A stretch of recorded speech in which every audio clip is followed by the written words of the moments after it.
The Last Namm.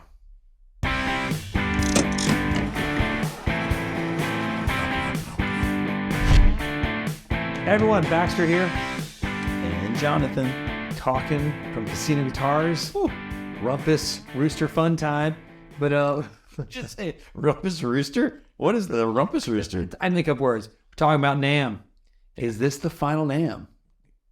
Is it a I'm sorry. No, it might be. I don't know. Well, ever since COVID, it's been a slow plot down Sad. of NAMM dying and dying and dying, and now this might be the last death gasps.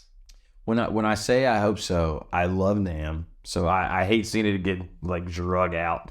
When you're like, oh, it might recover. Shoot the horse. Sometimes Just the most humane thing for the horse down. because we went to that summer NAMM when it was sort of like a trend. We're coming back, and it was.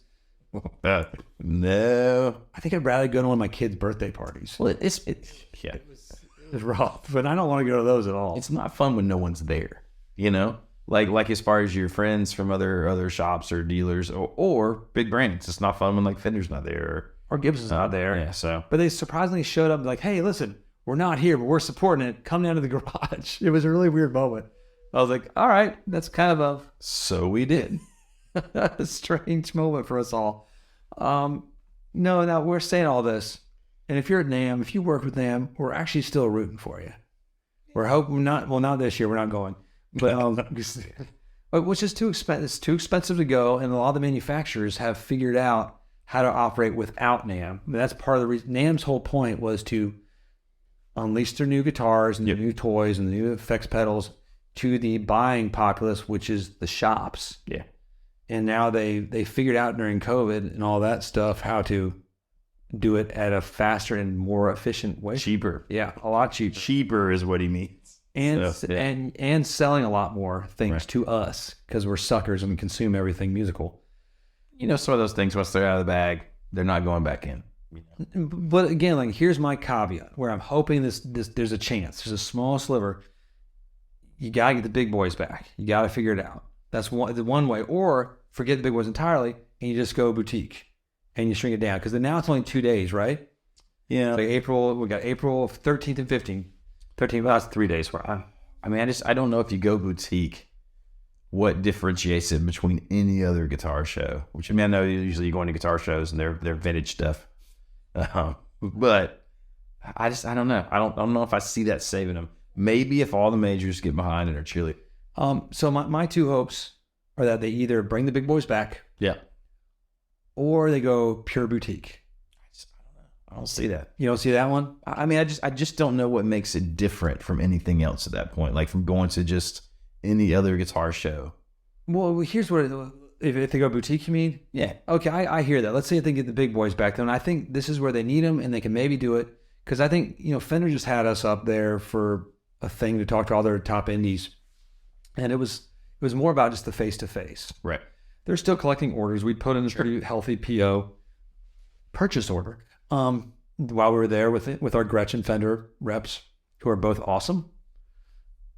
And that it's something that doesn't happen sometimes when you're just on a screen.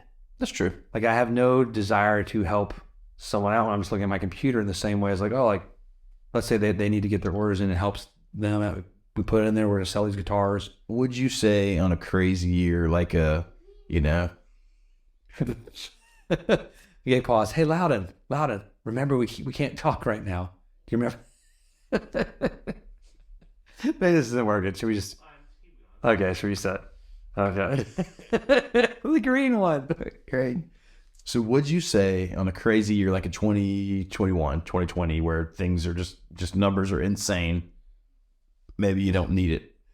But on a year where maybe numbers are down, where things aren't the same, the economy, there's this magic about being there where suddenly dealers and shops, you're like in the mood because you're at NAMM. It's tricky. Well, I've talked to some of the majors already, and like they have no plans on coming back at this point. I know PRS is, and I know Fender's not. I don't think Gibson really is.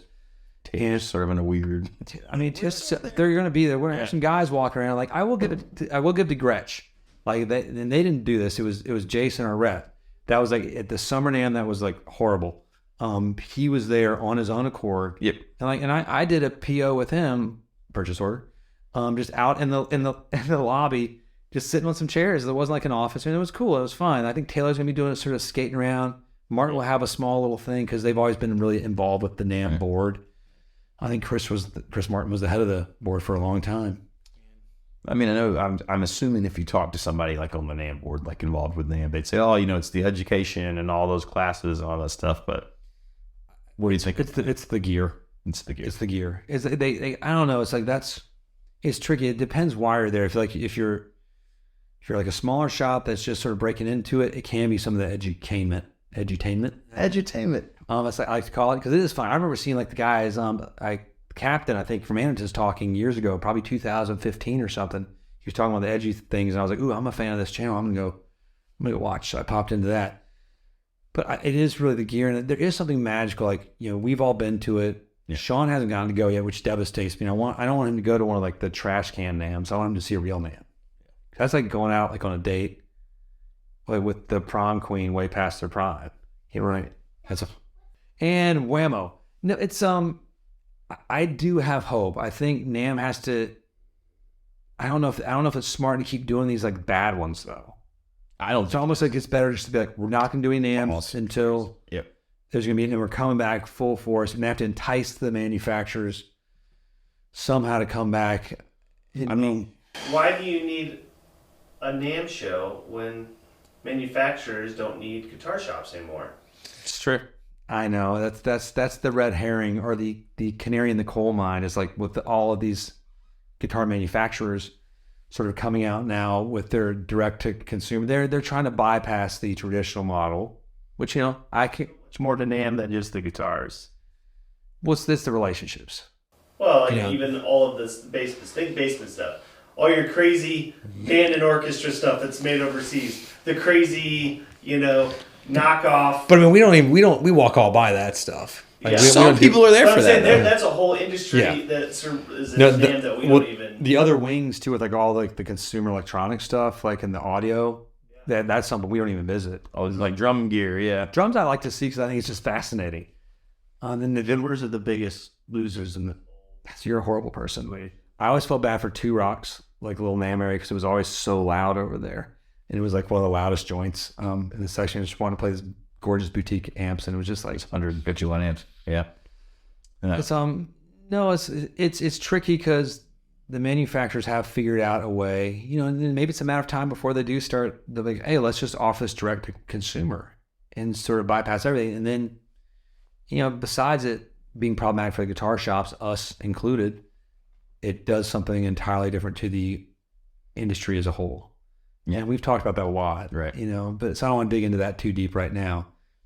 It's just I'm just thinking about NAMM, and I haven't really even thought about it from this angle yet. But like, if you cut out guitar shops, are you buying all your accessories and your strings direct? You know what I mean? I guess maybe some of the online places still exist just for that.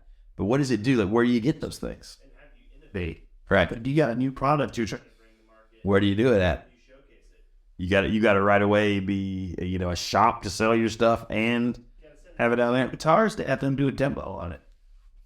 We do get a lot of cool things. That was one of my favorites. Was the brown box.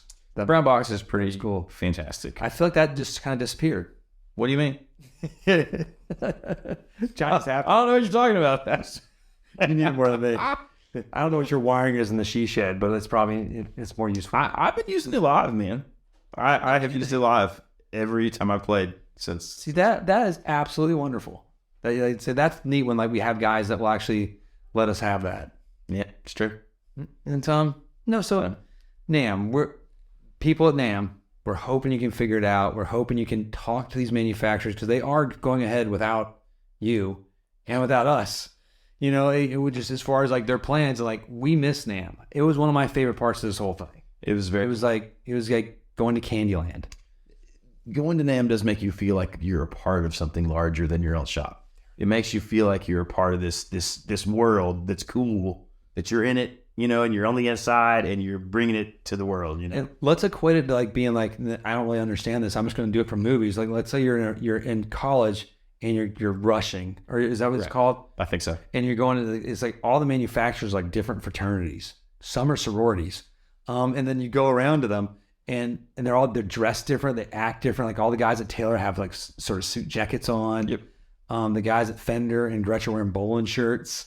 You know, it's just funny. You get to meet all these people. Like you get to see the other shop friends. Like that's where I first met, like, you know, Paul Tobias from Tobias, right? One of my favorite Taylor and Martin dealers in the country.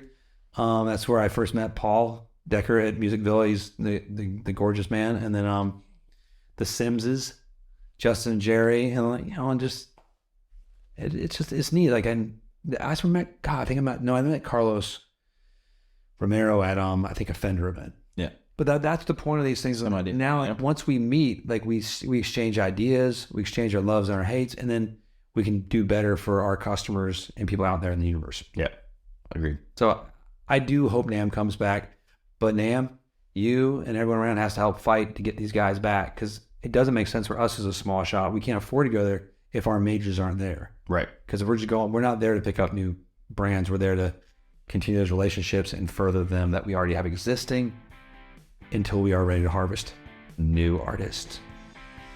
There you go. I think I'm done. Anything else? I think that's it. Derek, anything else? Good to rock? Thanks for joining us. Click like, subscribe. Hit the old bell. Enjoy your day. Peace be with you. Talk to you guys soon.